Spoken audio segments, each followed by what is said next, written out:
¿Aguantaría eso que Dios me va a pedir? Claro, el capítulo 3 dice, consagrados también. Consagrados también. Ahora, yo quiero que me acompañe a Números capítulo número 13. Vamos a hablar un poquito ahí de Números. Bueno, pregúntame. Tú dices ahorita que si mañana tuviéramos que morir, pero yo veo la muerte de yo como algo, como un proceso. Ajá. ¿Verdad? Como un proceso. Entonces, pero ¿cómo? ¿Qué sería esa provisión que necesito? Porque Dios no me va a pedir que muera en un día. Depende. ¿Cómo? Depende a qué área. Depende a qué área. Porque puede ser que un área sí. Dios me puede decir que muera un área en un solo día. Bueno, no que en un solo día, que te ha venido trabajando esa área y que mañana es tu último día. Okay, Amén. ya te entendí. Amén. ¿Sí? Que mañana es, claro, yo sé, hermano, que hasta que la trompeta suene, por eso le digo, la misericordia que Dios va a traer, que dice que trae en su manifestación, esa misericordia va a venir a ayudarnos a nosotros a pegar aquel paso de aquellas áreas que Él ha venido trabajando, que nosotros también hemos querido. Pero yo sé que hay áreas, usted no me dejará mentir, yo sé que hay áreas en nosotros que ya deberían de estar trabajadas. Muchas. Que ya deberían de estar limadas. Porque decir lo contrario sería absurdo, porque sería decir que hemos caminado en una voluntad perfecta en Dios. Morir a yo es la prueba final. La prueba final. Sí, pero de todo, pero Dios te va. Por ejemplo, los corintios. Cuando Pablo llegó, deberían de haber muerto ya a los pleitos y a todo lo que él vio. Sí. Sí, porque llevaba revelación en el matate. Llevaba revelación en la bolsa. ¿Y cuál fue la sorpresa de ellos? De Pablo. Que no habían muerto a eso. Y dijo Pablo, habiéndoles provisto Dios, hablan en lenguas más que todas las iglesias. No les hace falta nada en ningún don. Oh, hermano, la iglesia de los Corintios, qué bárbaro. Y eso no los había llevado a morir a simples pleitos. Al contrario, les gustaba andar buscando pleitos. Por eso es que allá hay un versículo en 1 de Corintios que dice Pablo, esta es la tercera vez que voy a vosotros. ¿Y sabe cuál era el temor de él? ¿Qué temor? Dijo, tengo miedo que cuando llegue a vosotros ustedes no sean lo que yo quiero. Y que yo no sea para ustedes lo que vosotros queréis. ¿Sabe qué dijo? Que ustedes estén esperando a un predicador de la prosperidad. Y que les vuelva a llegar el mismo Pablo. Que les vuelva a llegar el mismo Pablo. El mismo Pablo que consagrado. Ser santos, porque yo, qué sé yo, nos llaman ministros anticuados, retrasados, etcétera, etcétera. Entonces Pablo dijo, temo que cuando yo vaya, que ustedes no sean lo que yo quiero. Y que yo no sea para ustedes lo que ustedes quieren. Yo estoy seguro que ya hay áreas que ya deberían de estar limadas. Sí, amén. ¿Sabe cómo es eso? Como cuando una mujer antes de casarse ya tiene que ir trabajada en ciertas áreas.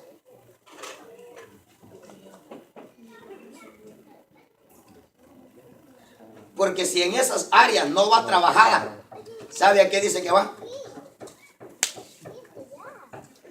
A destruir su casa. Aunque no diga amén. Si una mujer no va trabajada por Dios, temperamento, actitud, manera de pensar, temor a Dios, Pero los hombres también. Ah, sí, para mí hay que entrar en el otro. Sí, claro. Porque muchos hombres se quieren perder el hogar también. Claro, sí. Solo que Proverbios Más a la mujer. es específico en hablarle a la mujer. No le habla. Yo no encuentro un texto que la Biblia diga que el hombre destruye su casa. Gracias, Jesús. La aspereza del hombre. Gracias, Jesús. Correcto. Claro, pero eso echa a perder a la mujer. Así es. O sea, no, es que si nos metemos a hablar de los dos, no, para los dos hay. Para los dos hay, claro que sí.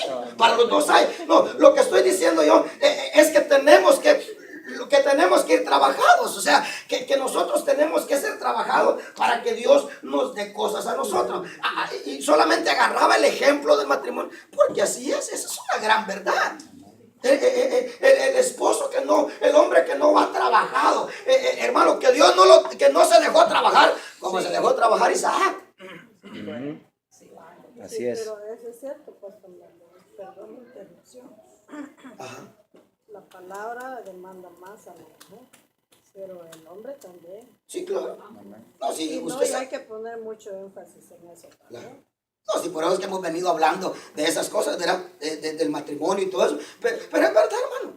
Es verdad. Mire, yo hoy en día, yo puedo ver, ¿qué le digo? Tal vez no acá, aquí no. Que van al matrimonio. Y hermano, a pelear por cosas. A pelear por cosas. Que yo diría que ya no se tendrían que pelear por esas cosas. ¿Qué nos dice eso? Que no hubo una preparación. ¿Cuál fue la preparación de Isaac? La preparación de Isaac, que cuando Dios le dijo, no entres a Egipto. No entres a Egipto, no tengas miedo. Yo sé que hay hambre en la tierra. Planta, siembra la tierra y yo te voy a bendecir. Y le obedeció a Dios. Y claro, Rebeca por allá, usted sabe el trabajo que Dios hizo en Rebeca, ¿verdad? Esa disposición. Hermano, ¿usted cree que Rebeca no estaba dispuesta a servir a Isaac? Claro que sí. Si le dio de beber a Eleazar y a los 10 camellos. Claro que sí. Hoy en día hay muchachas casaderas y ni freír un huevo pueden. Ay, que no quieren casarse, pues no cocinar.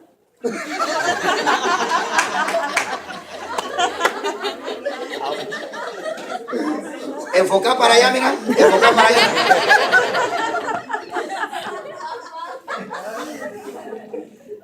Correcto. Correcto. Sí. Lo que estoy diciendo es que tiene que haber una preparación en nosotros. Dice, preparad provisiones porque cruzaréis el Jordán. Lo que está diciendo es, mira, si no abrimos los ojitos a que tenemos que tener una preparación. Dice, vas a llegar al punto en el que Dios te va a poner a morir. O sea, va a llegar el día de tu Getsemaní. Mire, y te va a pasar las de Pedro, Juan y Jacob, que en vez de orar,